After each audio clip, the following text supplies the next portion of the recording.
Assalamualaikum, piye kabare cah? Penak jamanmu ora?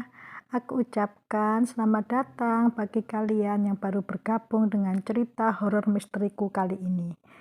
Aku akan membawakan kisah kelanjutan dari misteri lemari antik.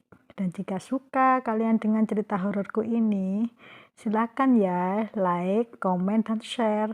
Serta subscribe ya teman-teman. Terima kasih. Semoga kita semua selalu diberi kesehatan dan rezeki yang berlimpah oleh Allah Subhanahu wa Ta'ala. Amin, amin ya Robbal 'Alamin. Oke, langsung saja masuk ke ceritanya. Eng ing eng.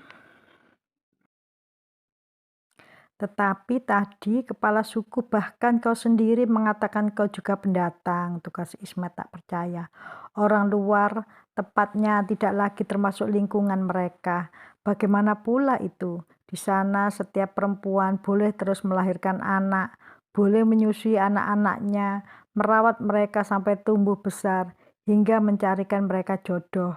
Tetapi sebelum mendudukkan anak-anak mereka di pelaminan, setiap perempuan di sana harus memperhatikan dua hal. Pertama, apakah anaknya memang sudah ingin buru-buru kawin, atau kedua, apakah anaknya lebih suka membujang sampai tua atau sampai ia punya kesempatan. Kesempatan terhadap apa? Jumlah penghuni suku yang menghuni hutan terasing itu hanya boleh berjumlah tak lebih dari 40 kepala keluarga, kepala keluarga yang ke-41 dan seterusnya harus rela menyingkir, keluar dari lingkungan suku maupun keluarganya yang masih jadi anggota suku. Apabila satu atau lebih dari jumlah 40 kepala keluarga itu meninggal, barulah seorang bujang atau perawan tua mempergunakan kesempatan untuk menikah. Itu terjadi disebabkan mereka tak ingin dibuang dari lingkungan kehidupan yang sangat mereka cintai. Dan kau, apa tidak lagi mencintai suku tempat kau dilahirkan? Ismet nyeletuk tanpa berpikir. Saking tertarik mendengar kisah Selasih. Aku tetap mencintai tempat aku lahir. Aku juga tetap mencintai keluargaku. Tetapi aku lebih mencintai Kosim suamiku. Kami lalu menikah dan karena kami termasuk hitungan ke-47 bersama 6 pasangan lain yang kebetulan menikah pada minggu yang sama, maka kami pun keluar begitu pula 6 suami istri yang lain itu. Selasih kemudian membereskan bekas makan mereka setelah Ismet menolak menambah isi perutnya. Toh di luar sini kami hidup cukup bahagia. Kami juga masih boleh mengunjungi tempat asal kapan saja kami mau. Yang penting ingat waktu, lanjutnya. Kalian tak punya anak? Tanya Ismet lagi. Teringat suasana sepi mencekik setelah ia dibawa Selasih masuk ke rumahnya. Sebuah rumah panggung berlantai papan dan berdinding bambu. Beberapa bagian dinding sudah agak reot, tetapi rumah panggung ini jauh lebih menyamankan hati timbang mendekam di atas pepohonan tinggi di gubuk angkasa yang salah satunya telah beruntung dimasuki Ismet. Anak, rupanya dalam hal itu kami kurang beruntung, ujar si perempuan. Suamiku mandul, namun kenyataan pahit itu membuat kami lebih intim satu sama lain. Mau kopi lagi? Bolehlah, terima kasih. Ismet mengangsurkan gelasnya. Sebenarnya sungguh nikmat kalau ngopi sambil merokok. Tentu saja. Kalau kau mau, akan kubuatkan untukmu. Aku masih punya persediaan tembakau, suka tembakau yang dilinting dengan daun kawung atau lebih suka mengisap pipa. Aku masih punya pipa peninggalan Kang Kosim. Yang dilinting saja, jawab Ismet ringkas, sambil membatin. Cukuplah bajunya yang kupakai. Kalau tawaran pipanya ku terima, nanti miliknya yang lain ditawarkan pula. Lalu, diam-diam ia memperhatikan si perempuan melinting tembakau untuknya. Dan menyadari bahwa janda itu tidaklah terlalu jelek. Lekuk tubuhnya pun masih mampu menarik hati lelaki. Mengapa kau tidak kawin lagi? Ia bertanya sambil lalu. Tidak mudah, sebabnya di kampung ini janda dengan gadis perbandingannya 7:1. 7 untuk jumlah 7 untuk jumlah janda dan 1 gadis. Dan kau lihat sendiri bukan, perempuan itu menggerakkan tangan menunjukkan keadaan rumahnya yang sederhana. Mungkin aku akan cepat laku kalau saja keuanganku lebih baik. Sayangnya aku ini cuma seorang miskin, hanya seorang tukang tenun sederhana. Tukang tenun, Ismet terperanjat. Tenun tanpa huruf G. Selain tersenyum, apakah aku bertampang seorang penenung atau penyihir? Pertanyaan itu mendadak mengingatkan Ismet pada sesuatu. Tetapi apa rasanya? Waktu belum lama berlalu, tetapi ia telah melupakan banyak hal. Bahkan ia sampai lupa dari mana ia datang. Keasikan mereka tiba-tiba diganggu oleh suara orang memberi salam. Selasih meninggalkan dapur lalu pergi membuka pintu depan. Terdengar ia mengobrol dengan seseorang. Ketika muncul lagi, ia telah ditemani seorang pria berusia lanjut.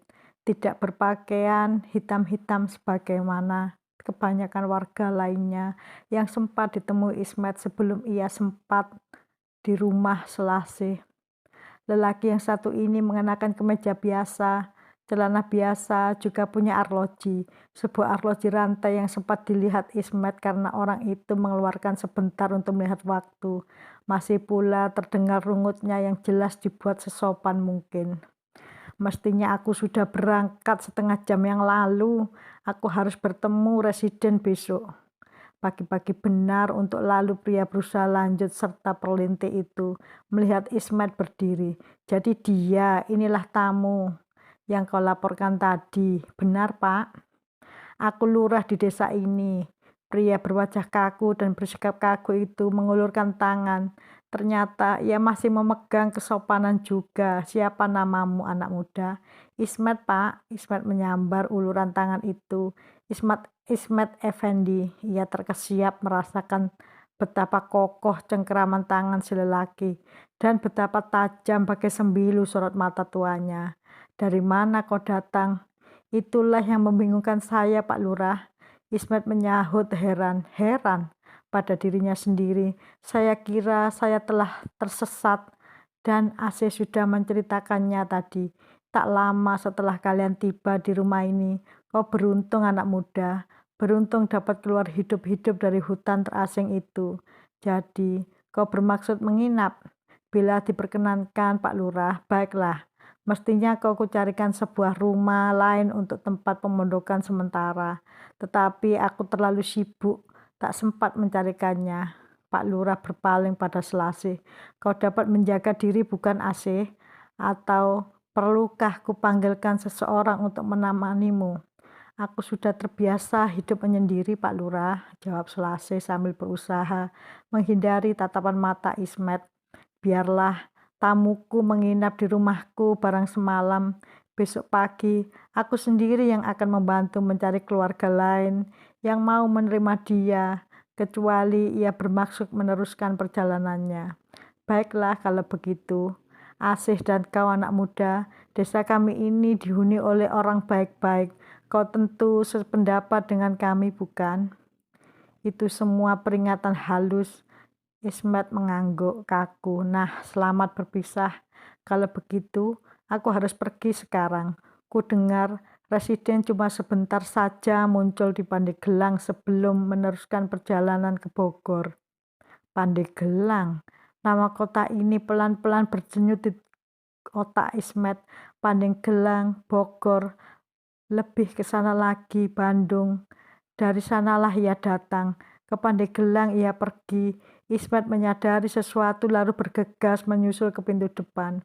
Tetapi lurah perlintik itu sudah lenyap di telan kegelapan malam. Sia-sia kalau kau bermaksud menyusulnya, bisik Selasih di dekatnya. Pak Lurah dapat berjalan melebihi kecepatan orang-orang biasa. Ilmunya tinggi dan ia termasuk salah seorang lurah yang disegani company. Ismet tersedak, disegani. Siapa? Company. Selasih menatap terheran-heran. Apa kau tak pernah mendengar tentang company? Maksudmu Belanda, bisik Ismet Paro. Benar, Belanda dengan serdadunya yang telah merenggut banyak anak negeri tercinta ini. Suara Selasih terdengar berapi-api, bersemangat tinggi dengan nada kebencian dalam suaranya. Oke teman-teman, sampai di sini dulu ceritaku kali ini. Terima kasih telah menyimaknya. Semoga kalian terhibur.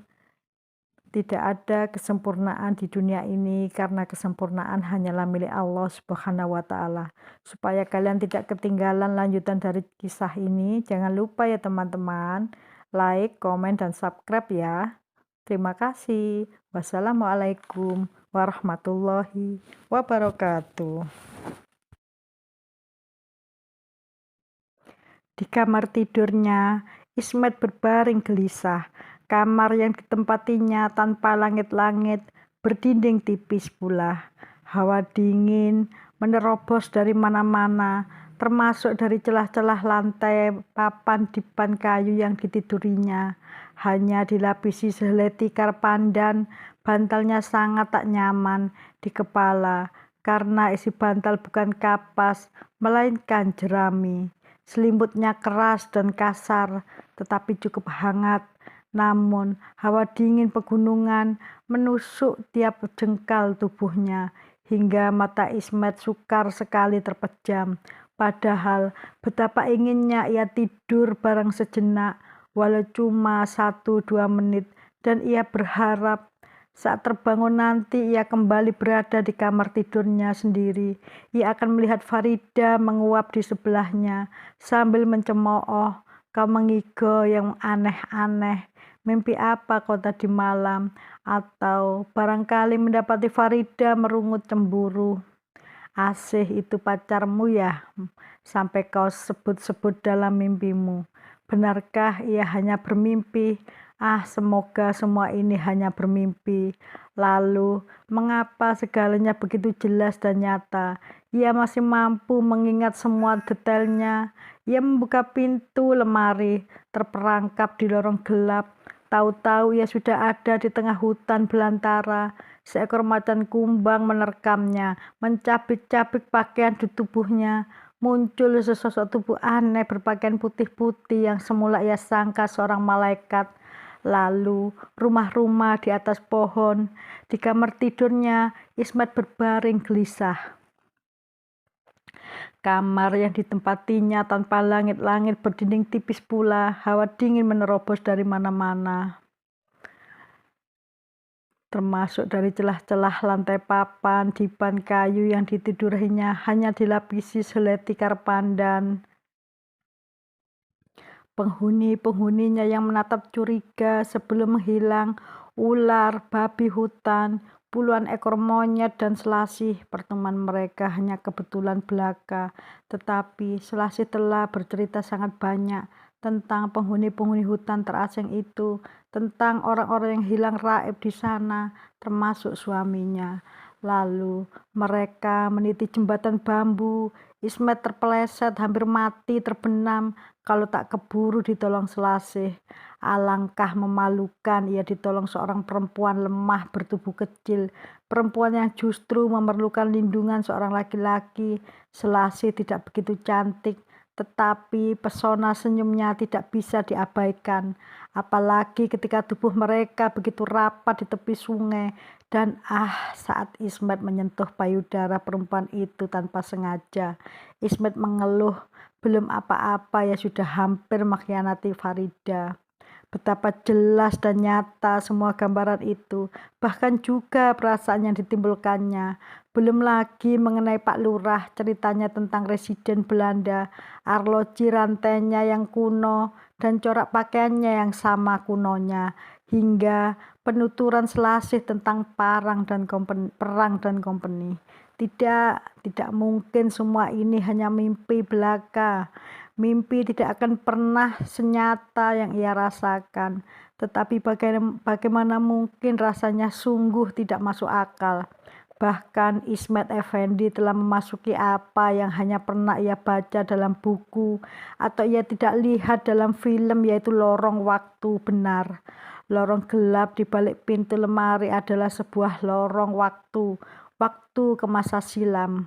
Sekarang tahun 1929, itu yang dikatakan Selasih dan Pak Tongo, siapapun dia, tengah ditawan serdadu company. Gila, umpat Ismet seraya mencengkeram kepalanya.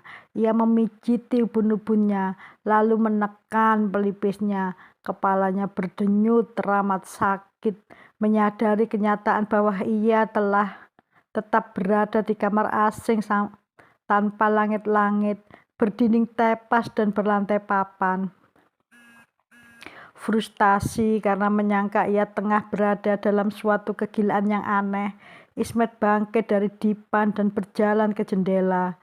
Daun jendela itu ia buka lebar-lebar, berharap akan melihat jalan raya, melihat ban-ban mobil menderu di aspal, dan berharap sebuah gerobak dorong lewat menjajakan mie bakso. Sia-sia ia berharap. Selain hawa dingin yang kian menusuk, yang ia temui hanyalah kegelapan di bawah sinar rembulan yang suram.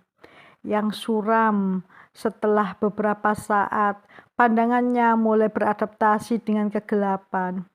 Ismet berkesiap, tegak kaku di belakang jendela. Sesosok tubuh semampai tampak berdiri dalam kegelapan angin. Kencang menghembus rambutnya, tergerai kian kemari. Kegelapan malam tak mampu menyembunyikan lehernya yang jenjang dan pundaknya yang putih kekuningan. Dari pakaian yang hanya sebatas dada, sosok tubuh itu jelas sosok seorang perempuan. Ia berdiri membelakangi jendela tempat Ismet memperhatikan diam-diam. Rupanya perhatian si perempuan tengah dipusatkan ke sebuah rumah di depannya. Suara rengekan bayi terdengar samar-samar dari rumah tersebut.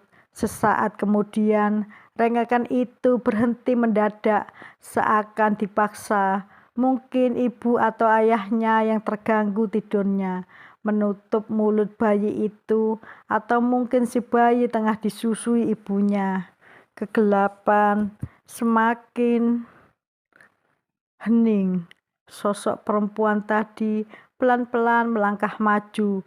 Gerakannya lamban dan tenang, tampak seperti setengah melayang di permukaan tanah, dan herannya hanya dalam beberapa helaan nafas, perempuan itu telah sampai di bagian samping rumah tadi, lenyap di balik bayang-bayang pepohonan. Ismet masih bingung siapa perempuan itu dan mengapa ia keluar malam-malam sendirian. Apa pula tujuannya? Mengintai rumah di depan sana. Sebelum kebingungan Ismet terjawab, si perempuan sudah tampak kembali. Dia meninggalkan rumah itu dengan membopong sesuatu. Perempuan itu terus melangkah dengan penuh percaya diri dan lamban, tenang dan lamban.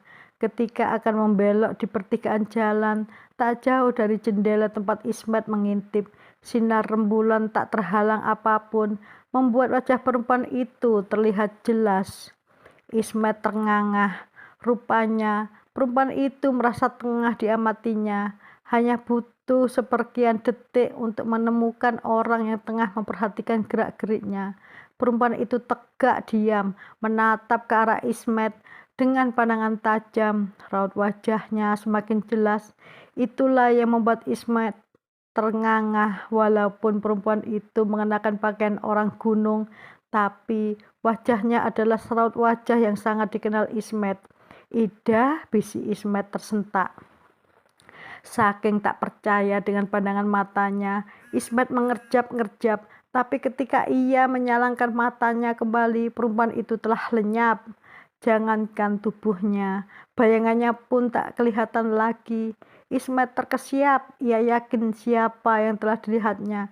Keyakinan itu membuat jantungnya berdebar kencang. Lalu, tanpa pikir panjang lagi, ia melompat dari jendela, berlari ke arah perempuan tadi, menghilang. Saat itulah, terdengar pekik menyayat disusul ratap tangis dari rumah tadi.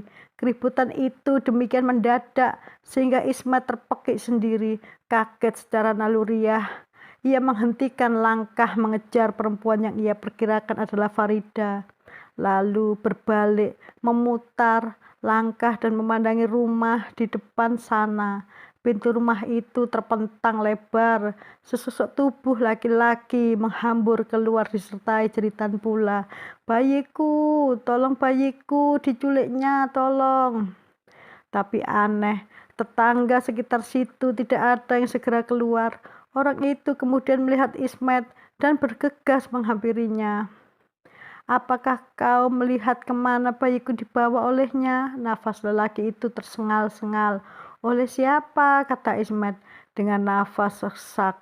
"Perempuan sihir itu." Ya Allah, melihat Ismet yang tampaknya tidak tahu apa-apa, si ayah yang malang meninggalkan Ismet berlari-larilah kian kemari mencari. Memanggil-manggil nama anaknya yang masih bayi. Barulah kemudian satu dari pintu rumah tetangga terbuka. Itu pun penghuninya tidak segera keluar. Si ayah berlari-lari mendatangi salah satu rumah, menangis minta tolong pada orang yang membuka pintu. Satu persatu para tetangga bermunculan, turun dengan bimbang dari rumah masing-masing. Lalu bersama-sama mereka menarik lelaki itu kembali ke dalam rumahnya sendiri. Lelaki itu meronta-ronta, melolong, dan jeritan menyedihkan. Berteriak-teriak memaki para tetangganya yang telah membiarkan bayinya dilarikan oleh apa yang ia sebut-sebut perempuan sihir. Karena perhatian mereka semua lebih tercurah pada laki-laki malang itu, maka kehadiran Ismet tidak mereka pedulikan. Ismet yang semula bermaksud ingin masuk ke rumah di depan sana untuk menanyakan apa yang terjadi, hanya bisa diam di tempatnya.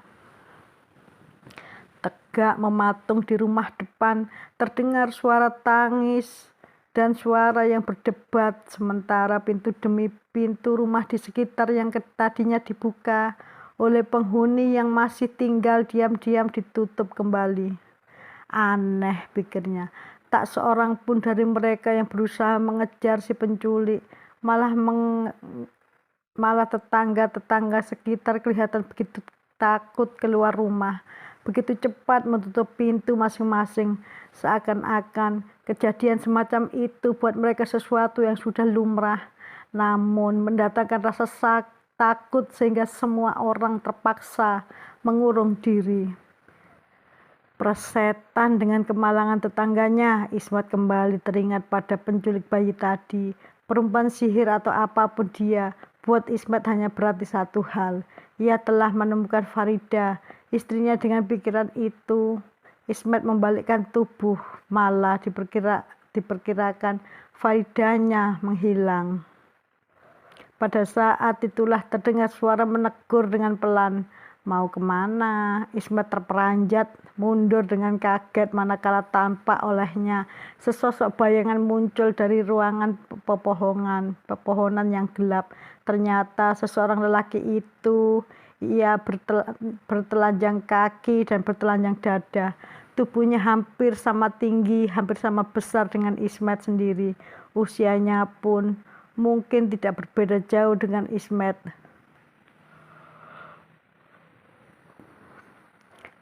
Hanya kulitnya lebih gelap, otot-ototnya menonjol kuat, pundaknya lebar dan kokoh serta dada bidang membusung. "Aku Supardi," lelaki itu memperkenalkan diri tanpa mengulurkan tangan. Sikapnya pun tampak sangat kaku. "Anda siapa? Aku belum pernah melihatmu sebelum ini."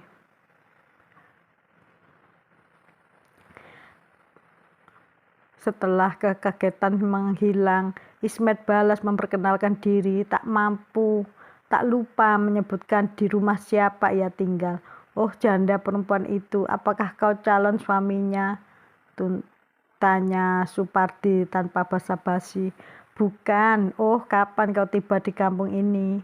Dan sengaja menahan aku, bukan? Aku penculik. Itu dapat lari dengan aman. Ismet memungkas dengan perasaan kesal. Supardi tersenyum, kaku tanpa kutahan pun. Kau tak akan pernah dapat mengejar dia, tandasnya. Mengapa tidak? Tak seorang pun yang bisa ia muncul atau menghilang tanpa seorang pun tahu di mana ia muncul dan kemana ia kemudian menghilang. Kau telah mendengarnya tadi. Bukan perempuan itu, seseorang penyihir. Dia Farida, sangat Ismet tak sadar. Dia Farida, sengak Ismet tak sadar. Farida, nama itu tak ada di kampung ini. Dan menyingkirkanlah, biarkan aku pergi mengejarnya. Suara Ismet yang tegas dan tidak ingin ditentang membuat lelaki yang mengaku bernama Supardi menyingkir memberi jalan. Ismet segera berlalu. Ia berjalan tak tentu arah, berlari ke salah satu cabang pertigaan. Ia kembali berlari.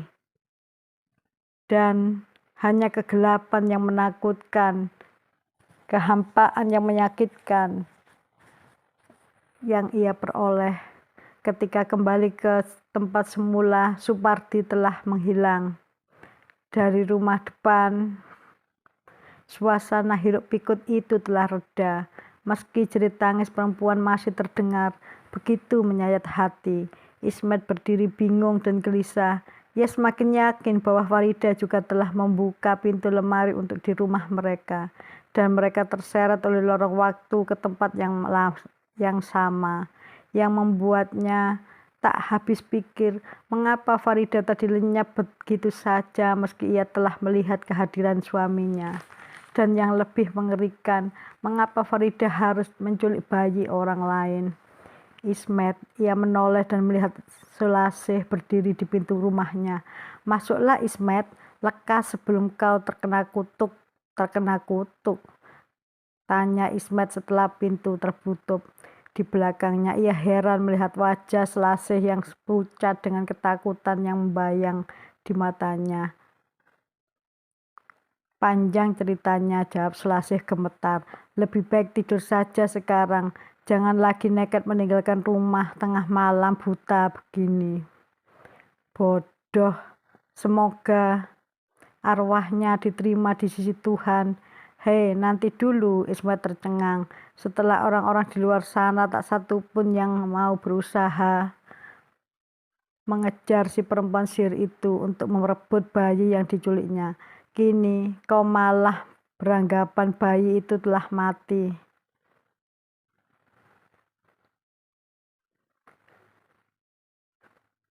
Si perempuan sihir itu untuk merebut bayi yang diculiknya. Kini kau malah beranggapan bayi itu telah mati. Apa-apaan semua ini? Asih, pakai Ismet tak mengerti. Tidurlah Ismet, bujuk Selasih. Tidak, Selasih mengalas nafas panjang lalu menghembuskannya dengan resah. Kalau begitu, duduklah, akan kuceritakan sesuatu padamu. Tangis bayi menyentakkan Farida dari lamunan yang resah. Ia meluncur turun dari dipan berjalan bimbang ke pintu gubuk. Selama beberapa saat ia mendengarkan, sesaat rasa kesepian mencekam di sana, tetapi kemudian tangis bayi itu mendengar lagi. Takut-takut Farida membuka pintu, bayi keriput. Bunyi kriut engsel pintu itu membuat Farida terkejut sendiri. Sinar rembulan menerangi halaman gubuk yang disemaki belukar. Rumpun-rumpun ilalang bergerak-gerak dalam irama tertentu dan Farida segera menyadari gerakan itu disebabkan oleh makhluk-makhluk mengerikan yang muncul dari semua penjuru. Farida mengarah ke jalan setapak menuju pancuran tempat mandi. Dengan cepat ia menyambar obor menyala dari dinding di dekat pintu. Lalu ia memberanikan diri menyerbu keluar. Seraya menggerakkan obor kian kemari, ia berlari-lari ke jalan setapak dan menjerit-jerit. Mengusir, "Nyah, pergi kalian semua, jangan ganggu bayi itu." Kibaran nyala obor dan jeritan-jeritan panik Farida segera memperlihatkan reaksi. Semak belukar di sekelilingnya bergerak-gerak semakin liar, disertai suara mencicit yang semakin riuh rendah. Puluhan bahan, mungkin ratusan ekor makhluk berbulu coklat maupun hitam, lari bertemprasan. Farida bahkan sempat menendang salah satu di antaranya yang kebetulan berlari ke arah Farida datang dengan satu tepakan keras. Makhluk itu terangkat dari tanah, terbang di udara, kemudian jatuh dengan suara berdebuk di kedalaman tebing yang menggelap hitam. Sesaat sebelum melayang ke bawah tebing nyala, orang sempat menangkap bentuk makhluk berkaki 4 dengan macam-macam. Kemudian jatuh dengan suara berdebuk di kedalaman tebing yang menggelap hitam. Sesaat sebelum melayang ke bawah tebing, nyala obor sempat menangkap bentuk makhluk berkaki 4 dengan moncong lancip bertaring. Sepasang mata merah menyorot marah, namun setelah terbanting, tampaknya makhluk itu tidak mampu lagi merangkak naik ke atas untuk melampiaskan kemarahannya. Di tempat yang sedikit terbuka, Farida menemukan bayi itu terbungkus dalam selimut.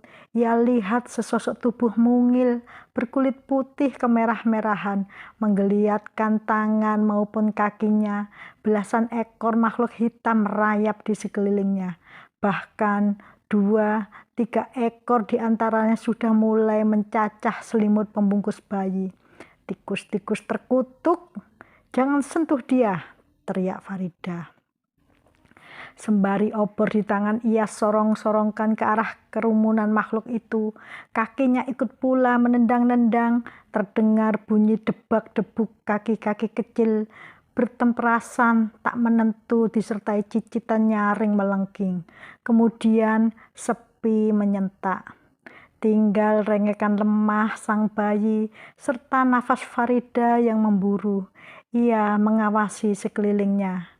Dari kegelapan di balik semak belukar, Farida dapat menangkap berpuluh-puluh titik cahaya kecil merah ganti mengawasi dengan penuh dendam, namun juga bercampur rasa takut seperti halnya dirasakan oleh Farida sendiri. Maka sebelum makhluk-makhluk mengerikan itu berubah pikiran, lantas nekat menyerbu dirinya, Farida membungkuk. Bayi yang terbungkus selimut itu direngkuhnya dengan sebelah tangan, lantas cepat-cepat masuk kembali ke dalam gubuk. Pintu dihempaskan dengan keras, lalu dipasangnya palang. Khawatir pintu itu ada yang mendobrak dari luar. Sejenak ia mengatur nafas. Obor disimpan ke tempat semula, lalu berjalan ke arah dipan. Farida merebahkan si bayi di atas tumpukan jerami yang oleh penghuni sebelum dia sengaja ditumpuk sebagai pengganti kasur. "Kau aman di sini," gumam Farida tersengal-sengal. Ia tersenyum, menikmati suatu kehangatan yang aneh.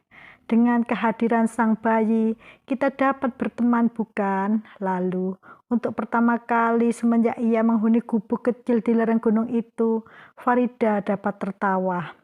"Ah, kiranya kau perempuan seperti aku. Siapa namamu, Neng?" "Oh iya, tak apa. Kau kupanggil Neneng saja ya." Farida mengusap-usap rambut bayi yang tebal dan halus itu. Pipinya yang montok dielus-elus dan sang bayi rupanya merasa senang. Terdengar rengekan yang riang, sementara matanya yang bening memancarkan sinar persahabatan. "Anak cantik, ibu mana yang telah begitu tega membuangmu?" Dibilang begitu, sang bayi merengek lagi. "Hus, diamlah nak, kau ingin menyusu ya? Sebentar, kuhangatkan." Bayi itu ia selimuti baik-baik. Sambil membopong sang bayi, ia berjalan ke tungku perapian. Di salah satu pojok gubuk, periuk tanah di dekat tungku, dibukanya masih ada sisa susu kambing, tetapi telah mengental beku karena hawa dingin. Periuk itu diletakkannya di atas tungku, bara api dikebutnya dengan sepotong kayu bakar. Ditiup sampai apinya menyala, kayu bakar ditambahkannya 2 potong ke dalam tungku. Seketika, suasana di dalam gubuk berubah menjadi hangat. Bayi itu menggeliat, tangannya yang kecil secara naluriah menggapai payudara Farida yang setengah terbuka. Farida tertawa kecil. "Sabarlah," bujuknya. "Aku belum bisa menetekimu." Susu kambing dalam periuk mulai mencair, lalu mendidih. Periuk diangkat Farida dari atas tungku dengan sendok kayu. Isinya dipindahkan sedikit ke sebuah mangkok dari tempurung kelapa. Didiamkannya sejenak setelah hangat-hangat kuku, lalu disendokkan sedikit demi sedikit ke mulut bayi perempuan yang mereguknya dengan lahap. Selagi memberi minum bayi di pangkuannya, mulut Farida terus saja berceloteh. Ia tidak lagi bertanya-tanya tentang siapa ibu yang telah begitu tega dan begitu bersusah payah mendaki gunung untuk membuang anaknya di tempat yang begitu jauh terpencil. Jadi, ia hanya bercerita dirinya sendiri tentang sebuah kisah yang menyerupai dongeng. Hanya tidak seindah dongengnya Andersen yang dulu kerap kali dibacanya waktu masih duduk di sekolah dasar. Apa yang diceritakan Farida dengan sikap setengah melamun adalah sebuah dongeng yang tidak saja mengharukan, tetapi juga mengerikan. "Kau ingin tahu dari mana aku datang, bukan?" bisiknya pada sang bayi. Suara Farida bergetar ketika pertanyaan itu ia jawab sendiri. "Aku datang dari sebuah lemari." Farida tak sedikit pun curiga.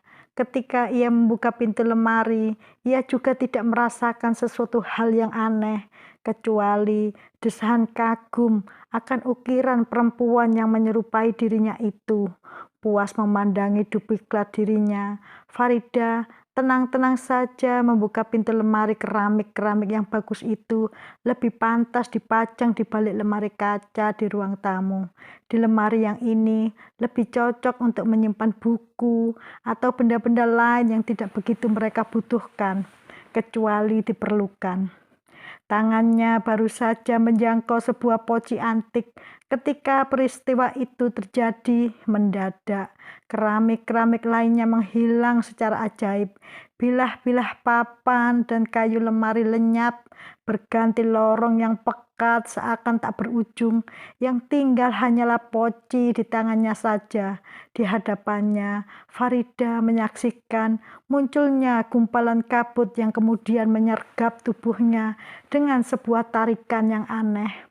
Poci keramik di tangannya jatuh ke lantai, pecah berderai. Farida ingin menjerit, namun lidahnya keluh. Bahkan sekujur anggota tubuhnya lemas tak berdaya. Kabut itu terus saja menyeretnya, seakan ada tangan-tangan gaib yang menarik tubuhnya untuk melangkah masuk semakin jauh ke dalam lemari. Beberapa saat sebelumnya, kehangatan sinar matahari yang menerobos dari jendela masih sempat dinikmatinya. Kini, tahu-tahu saja telah berubah dingin, menusuk dalam kegelapan yang menghitam. Dan kemudian ia melihat sinar rembulan di pucuk pepohonan. Astaga, pepohonan tinggi menjulang di sekitarnya. Farida melangkah ke tempat terbuka, kakinya telanjang, tidak lagi menjejak di jalan licin. Di lantai licin melainkan di permukaan tanah yang berbatu dan ditumbuhi semak belukar.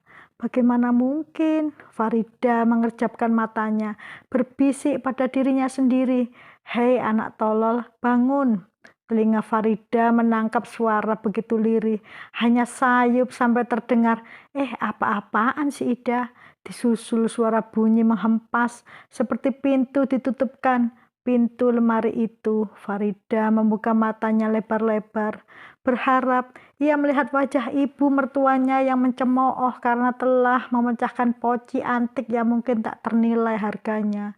Tetapi apa yang dilihatnya masih tetap sama. Suasana remang-remang dalam siraman cahaya rembulan, pepohonan yang menjulang, langit kelam, lereng terjal mendaki jauh di depannya. Lalu jurang yang menganga hanya beberapa langkah dari tempatnya berdiri.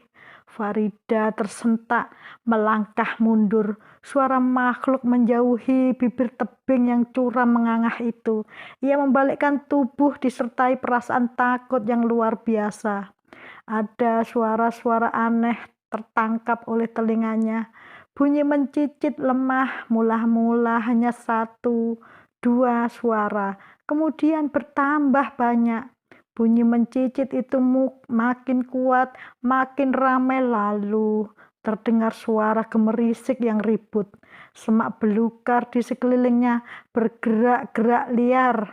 Terdengar pula langkah-langkah kaki kecil merayap di tanah, menyeruak semak maupun belukar. Suara maupun gerakan itu seakan datang dari segenap penjuru, menjurus langsung ke arah Farida yang tegak kaku. Lalu ia melihatnya, berpasang-pasang sorot mata merah dan jahat mengawasi dirinya. Sorot mata itu kecil-kecil, tetapi berkilat-kilat tajam, mengintai dari balik semak belukar di atas rerumputan. Di atas batu, jumlahnya puluhan, mungkin ratusan. Semua mengawasi Farida dengan kesunyian yang tiba-tiba sangat menyesakkan. Farida tak berani bergerak, dia mematung. Farida mencoba mengendalikan kepanikannya. Ia masih teringat pesan guru karatenya dulu, menghadapi musuh yang tiba-tiba mengepung. Bersikaplah tenang, setenang orang yang berbaring diam. Sampai ular berbisa yang merayap di perutnya menyangka orang itu benda mati, sehingga ular itu kemudian berlalu tanpa mematuknya. Kemudian apa ya, pikir Farida mendadak buntu. Ia bukan menghadapi manusia biasa, ia menghadapi musuh yang jauh lebih berbahaya dari sekedar manusia. Matanya semakin terbiasa dengan kegelapan. Samar cahayanya rembulan membuat Farida dapat mengetahui seperti apa musuhnya. Makhluk-makhluk itu berburu coklat dan hitam, bulu-bulu halus berkilauan, kaki-kakinya menekuk, berkuku runcing. Kepalanya melancip ke depan, memperlihatkan moncong bersungut serta gigi taring tajam mengancam. Tikus. Farida membatin ngeri. Benar, makhluk-makhluk mengepung itu ternyata ratusan tikus. Bukan sembarang tikus. Jangankan sebanyak itu, satu ekor saja sudah cukup untuk mengusir kucing. Bagaimana tidak? Tikus yang dihadapi berubah jauh lebih besar dari kucing itu sendiri, dari bentuk kepala, ekor, serta caranya mendekam. Makhluk-makhluk itu jelas-jelas tikus, bukan musang ataupun binatang lainnya. Farida mungkin masih punya keberanian apabila yang dihadapinya seekor harimau, tetapi tikus, oh, Farida mengeluh gentar. Lututnya goyah, kemudian menekuk, dan tubuhnya pun melorot jatuh ke tanah. Suara berdebuk ketika Farida bersimpuh jatuh, terdengar begitu kerasnya. Makhluk-makhluk buas di sekelilingnya seketika memperdengarkan bunyi mencicit kembali, riuh, rendah, dan menggema di sepanjang lereng gunung, bahkan sampai jauh ke lembah hitam mencekam di bawah. Lalu beratus-ratus kaki kecil merayap perlahan, moncong-moncong mengerikan mengangah, siap menerkam dengan sorot-sorot mata yang haus darah. Seekor di antaranya yang paling besar dan paling menakutkan telah mencapai lutut Farida yang gemetar hebat. Makhluk itu mendengus-dengus buas, Taringnya yang tajam mengerikan sudah siap merobek-robek kulit dan daging manusia yang sudah tak berdaya itu. Tapi suara mencicit yang lebih keras dan nyaring membuat tikus di depan lutut Farida urung menancapkan taringnya. Suara yang muncul terakhir seakan mengatasi suara riuh rendah di sekitar Farida. Ratusan ekor tikus di sekitar tubuh Farida serempak memutar tubuh. Lari, bertemperasan, serabutan, makhluk-makhluk itu lenyap dalam sekejap, menghilang di balik pepohonan, di celah-celah batu maupun ceruk dinding gunung. Sebagian jatuh tunggang langgang ke lembah, hiruk pikuk bunyinya. Semua berlangsung dalam tempo yang begitu singkat. Farida bahkan belum sempat menarik nafas. Tatkala kesunyian yang lengang mencekam kembali menghantui kegelapan di sekitar Farida. Dan ia kemudian melihat apa penyebab makhluk-makhluk mengerikan itu minggat ketakutan. Di atas seonggok batu besar, tegak sesosok tubuh tinggi kekar. Ia bercelana sontak hitam sebatas betis, dadanya bidang dengan otot-otot pundak menyembul kokoh. Seluruh penampilan tubuhnya sampai sebatas leher adalah sosok tubuh manusia perkasa. Tetapi yang membuat Farida memekik tertahan adalah penampilan orang itu dari batas leher ke atas.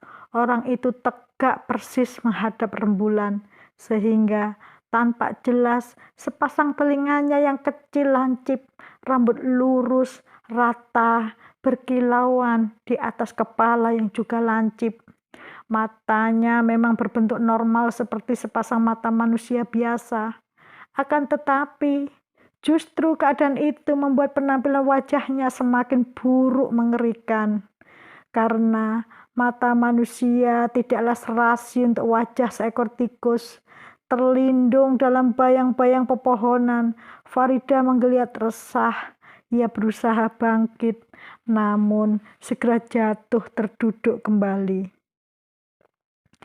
Karena persediaan tubuhnya seakan lumpuh total, bagai dilanda teror yang tak mungkin dilawan, Farida hanya bisa diam memperhatikan bagaimana lelaki tinggi kekar berkepala tikus itu turun dengan langkah-langkah tegap ke tempat terbuka. Kemudian berhenti diam di depan Farida. Dengus nafas berat setengah mencicit keluar dari lubang-lubang hidungnya yang sempit. Wajah itu menyeringai. Sungut-sungutnya yang hitam berkibar-kibar di tiup angin malam. Sementara taring-taring besar namun runcing menyeruak dari sela-sela moncongnya. Ia mengawasi sejenak, kemudian membungkuk. Telapak tangannya yang lebar menggapai ke depan, berusaha menjamah wajah Farida yang sudah lebih dulu merunduk. Manakala makhluk itu mendekat, merasakan endusan nafas panas yang melihat tangan yang menggapai ke arahnya, Farida tersentak kaget. Teror yang melanda dirinya telah mencapai puncak. Anak anjing sekalipun kalau sudah kepepet masih mampu menggigit, maka Farida mengumpulkan sisa-sisa keberaniannya untuk menepiskan tangan itu. Tepisannya ternyata sangat lemah. Tangan itu hanya bergeser sedikit, kemudian malah semakin berani menerjang ke depan, lalu mencengkeram pundak Farida. Makhluk itu dengan tangkas mengangkat Farida berdiri. Farida meronta-ronta, menendang, mencakar, dan melakukan apa saja untuk membebaskan diri. Panik dan takut telah membuat Farida melupakan cara membela diri yang benar, seperti yang pernah ia pelajari. Akibatnya, perlawanan Farida menjadi kacau tak berarti. Tangan kokoh itu terus membetot Farida, berusaha memeluk dan menciumnya. Dengus nafas keras dan panas berapi-api menyapu wajah Farida. Ia terus saja mencakar sambil berteriak-teriak tak menentu. Setiap teriakan yang keluar menahan kekuatannya. Sekali ia berhasil menendangkan lutut ke perut makhluk itu yang kena tendangan meliuk keras. Namun tidak mau melepaskan pelukannya. Makhluk itu terjajar ke belakang, jatuh ke tanah seraya menyeret tubuh mangsanya. Mereka jatuh terjerembab di tempat terbuka yang lebih terang oleh sinar rembulan. Merasa mulai tidak bisa mengendalikan Farida, makhluk itu menghantamkan satu pukulan keras. Farida merasakan sesuatu menerpa sisi kepalanya, begitu kuat dan menyakitkan. Dalam sekejap, Farida hilang keseimbangan. Ia terguling di tanah lalu tergeletak, menelentang dengan kepala, berdenging menyakitkan. Kesadarannya lambat laun semakin menurun. Farida mulai didera rasa putus asa. Dalam keputusasaan, timbul niatan untuk tetap sadar, paling tidak selama beberapa detik yang singkat, namun cukup untuk membawa tubuhnya merayap ke batu terdekat. Daripada harus kembali ke pelukan makhluk itu, Farida merasa lebih baik mengakhiri semuanya. Kepalanya akan ia benturkan keras-keras sampai retak dan ia mati. Sayang, untuk merayap pun Farida tak mampu lagi. Ia hanya mampu terlentang diam. Matanya nanar memperlihatkan sosok tubuh menakutkan itu mendekat, lalu membungkuk dekat dengan wajah Farida.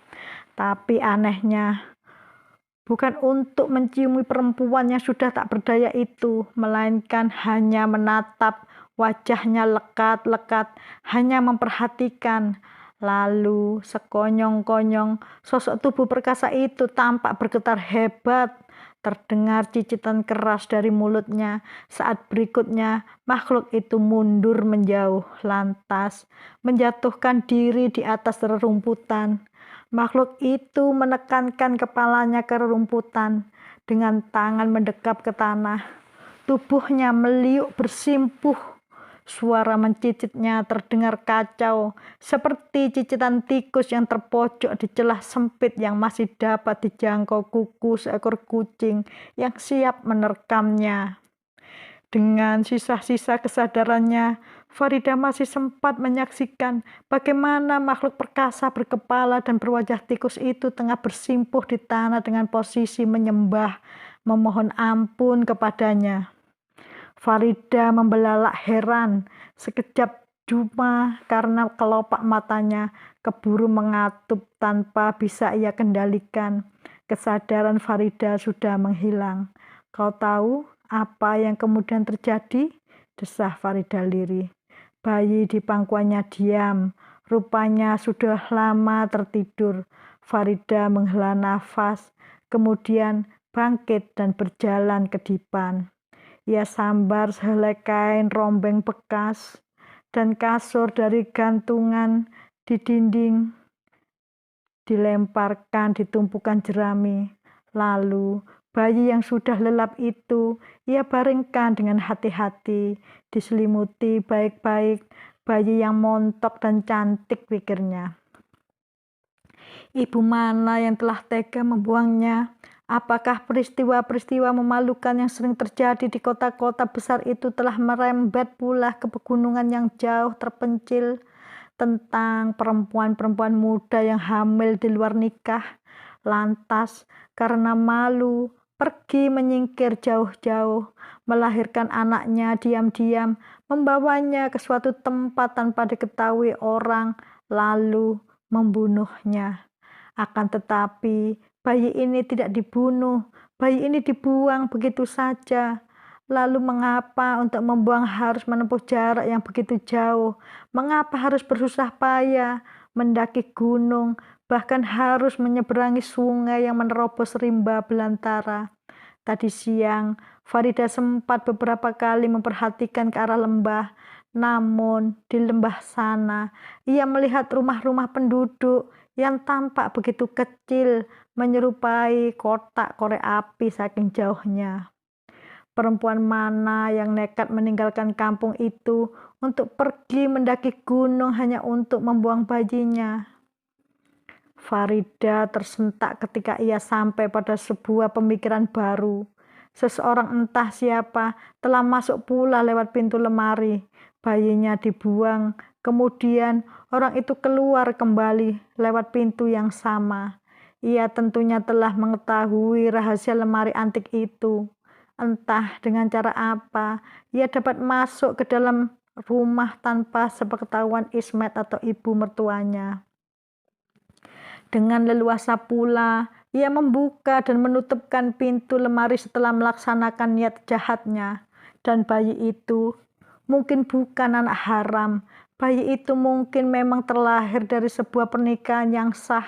Ia dibuang, tidak untuk dibuang begitu saja, tetapi untuk dijadikan tumbal persembahan kepada setan laknat terkutuk. Tetapi, siapa pula orangnya yang telah mampu membuat lemari yang mengandung kekuatan gaib sedemikian rupa?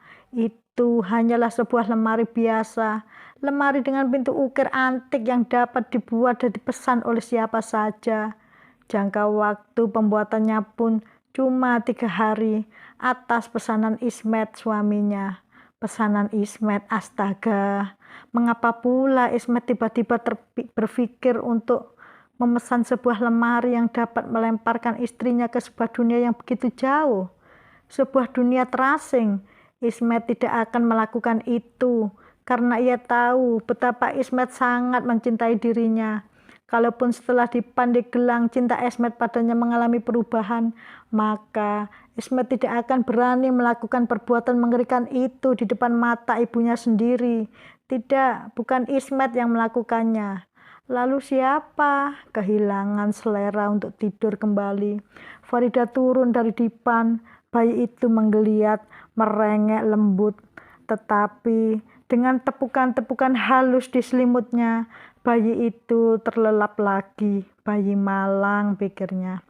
Aku tak percaya kau dilemparkan orang tuamu untuk dirajah oleh setan. Ia bergumam, aku bukan setan. Orang itu pun aku yakin bukan. Farida beranjak lalu duduk menghadap tungku perapian. Baranya masih menyala, hangat dan menyenangkan. Di sebelah tumpukan kayu bakar ada setumpuk singkong mentah. Farida mengambil sepotong lalu disorongkannya ke tengah bara. Ia juga menambahkan sepotong kayu bakar agar api tetap menyala. Kayu maupun singkong itu di muka tikuslah yang menyediakannya. Ya, si muka tikus itulah julukan yang paling pas. Muka tikus namun tetap sebagai manusia. Ia bukan setan, meski penampilannya mirip dengan penampilan setan yang mengerikan. Begitu seram sosok tubuhnya ketika pertama kali ia muncul di atas onggokan batu. Bahkan ratusan ekor tikus-tikus buas yang mengerikan itu pun sampai minggat ketakutan. Sungguh aneh. Farida sudah tidak berdaya untuk melawan. Orang itu malah mendadak berubah sikap, bersimpuh dengan sikap lebih ketakutan dari perasaan takut yang dialami Farida. Ia menyembah Farida seakan memohon ampun atas kelancangan dirinya yang telah memperlakukan Farida dengan kasar, bahkan hampir menodainya. Apa yang membuat makhluk itu bersikap demikian? Farida tak dapat memahaminya. Ia hanya tahu bahwa begitu siuman, ia sudah terbaring di atas dipan kayu dalam gubuk kecil terpencil ini. Si muka tikus, ia lihat duduk bersila tak jauh dari pintu gubuk.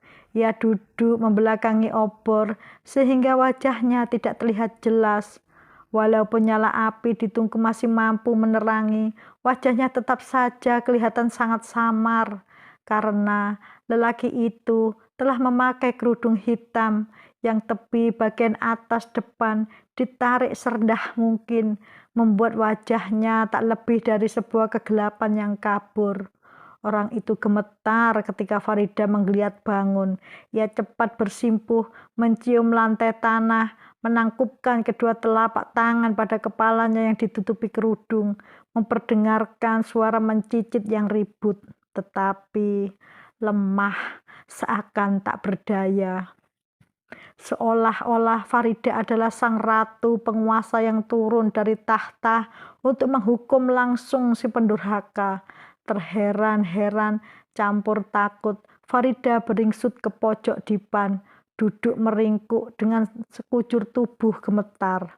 "Mau apa kau?" Ia bergumam cemas. Makhluk itu setengah mengangkat kepalanya, menunjuk-nunjuk Farida. Kemudian menunjuk-nunjuk ke wajahnya. Gerakan itu ia lakukan berulang-ulang, seakan ingin menyampaikan sesuatu mengenai wajahnya, punya sangkut paut dengan Farida. Tentu saja Farida tercengang. "Aku tak tahu apa maksudmu, pergilah, tinggalkan aku sendirian." Suara Farida setengah memerintah, setengah memohon. Si muka tikus beringsut mundur ke pintu.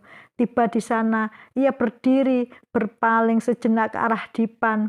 Namun, tidak secara terang-terangan. Setelah membuka pintu, ia kemudian keluar dengan patuh. Lewat pintu yang terbuka, Farida menangkap kegelapan yang pekat. Di luar sana, angin malam menerobos masuk. Farida menggigil. Ia memberanikan diri turun dari dipan, berlari-lari kecil ke arah pintu. Lalu, pintu itu ditutupkannya buru-buru. Saat melihat sebuah palang kayu tergeletak, disambarnya palang itu dan dipasangkannya dengan bernafsu. Sendirian di dalam gubuk, Farida mulai memperhitungkan kesempatannya. Kalau terjadi sesuatu di luar kehendaknya, ia akan melawan. Kini ia sudah sadar sepenuhnya dan tahu akan kemampuannya membela diri dengan tangan kosong. Kemudian masih ada sebatang obor menyala. Juga potongan kayu bakar menyala di tungku perapian. Setelah matanya bergerak liar, mencari-cari alat lain yang bisa digunakan untuk berjaga-jaga, ia akhirnya menemukan sebilah pisau terselip di dinding. Pisau itu ia sembunyikan di bawah bantal. Juga ada sebuah kapak besi dekat pintu. Kapak itu dipindahkannya ke dinding dekat dipan. Cukup dekat untuk dijangkau sewaktu-waktu. Meringkuk kembali di dipan, Farida mengatur nafas supaya ia dapat lebih tenang. Kalaulah semua ini cuma mimpi buruk belaka, semoga apa yang terjadi dalam mimpinya tidak berlanjut sejauh yang ia cemaskan. Seumur hidupnya, Farida tidak pernah membayangkan akan tega membunuh seseorang, kecuali kalau orang itu berniat jahat dan nekat menganiayanya atau memperkosa dirinya. Teringat sampai di situ, Farida dengan gugup memperhatikan letak pakaiannya. Pakaiannya sangat kotor, namun masih utuh, dan setiap lembar tetap melekat di tempat semula. Ia gerak-gerakkan pahanya, juga tidak terasa adanya kelainan. Benar, ia teramat letih, namun tahu kalau hal itu adalah keletihan yang wajar. Letih karena syok, letih karena pertarungan melawan orang itu sebelum ia jatuh pingsan. Bukan letih karena diam-diam telah diperkosa saat pingsan. Si muka tikus agaknya memperlakukan Farida dengan baik. Tumpukan jerami di permukaan dipan jelas telah disiapkan oleh si muka tikus sebelum Farida direbahkannya di situ. Karena di lantai masih terlihat serpian sisa jerami yang berceceran sampai ke pintu. Dan apapun maksud orang itu, jelas ia tidak berniat mengurung Farida. Karena kalau ia bermaksud demikian, pintu justru harusnya dikunci dari luar. Ia juga tak akan membiarkan pisau serta kapak tertinggal begitu saja. Farida mengawasi setiap sudut gubuk. Hanya ada satu ruangan saja, merangkap segala keperluan untuk tinggal. Ada gantungan baju, perlengkapan memasak, perlengkapan makan, sebuah meja kecil dengan sebuah kursi yang terbuat dari rotan, lalu sebuah rak kayu untuk tempat pakaian. Di dalamnya beberapa helai pakaian tersusun rapi, semua berwarna hitam. Dan tanpa perlu menyentuhnya, kelihatan jelas hanya terbuat dari bahan kasar. Modelnya pun serba kuno, susah membedakan apakah itu untuk lelaki atau perempuan. Kecuali satu, dua helai kain sarung yang diberi renda. Puas mengamati seisi gubuk yang ditinggalinya, Farida masih tetap bimbang. Keperluan untuk hidup ala kadarnya cukup tersedia. Yang mengherankan, mengapa ia harus hidup di gubuk yang menakutkan ini? Dengan ratusan atau mungkin ribuan tikus-tikus besar, mengerikan mengintai di luar sana. Makhluk-makhluk kejam dan ganas yang seakan-akan berada di bawah perintah si manusia bermuka tikus. Melawan seorang itu saja mungkin Farida masih mampu, tapi untuk melawan pasukan tikus yang bisa menyerbu dari segala penjuru, apakah gubuk kayu berdinding tepas ini sungguh sanggup menahannya? Pisau serta kapak itu pun akan sia-sia akhirnya. Juga api, dan sampai kapan ia di sini? Alangkah tentram hatinya andai kata ada Ismet di dekatnya. Apa yang tengah dikerjakan Ismet sekarang ini? Tidur nyenyak atau kalang kabut menjelajahi setiap sudut kota untuk mencarinya. Dan ibu mertuanya sungguh kasihan. Dia seorang perempuan yang baik. Meski teramat jarang bertemu, Farida dapat merasakan kasih sayang dan cintanya, secinta pada anak kandungnya sendiri. Tentulah, ibu mertuanya terpingsan-pingsan mengetahui menantunya telah hilang. Tak tentu rimbah, ya. Siapa pula yang tahu kalau ia ada di sini? Lebih menakjubkan lagi, siapa pula yang percaya kalau hanya dalam tempo sekejap ia telah pergi ke suatu tempat yang begitu jauh. Hanya dengan membuka pintu sebuah lemari, Farida telah tiba di lereng sebuah gunung, dikelilingi hutan belantara. Lemari, wahai, pasti itu hanya mimpi buruk.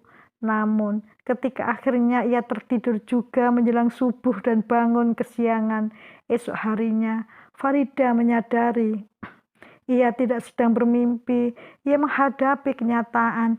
Ia berjalan tertegun-tegun menuju pintu. Dari celah di bawahnya, lidah matahari tanpa menjilati lantai di sebelah dalam pintu. Sinar matahari yang hangat juga menerobos lewat celah-celah sempit di antara bilah-bilah dinding tepas. Tidak ada bayangan mencurigakan di luar.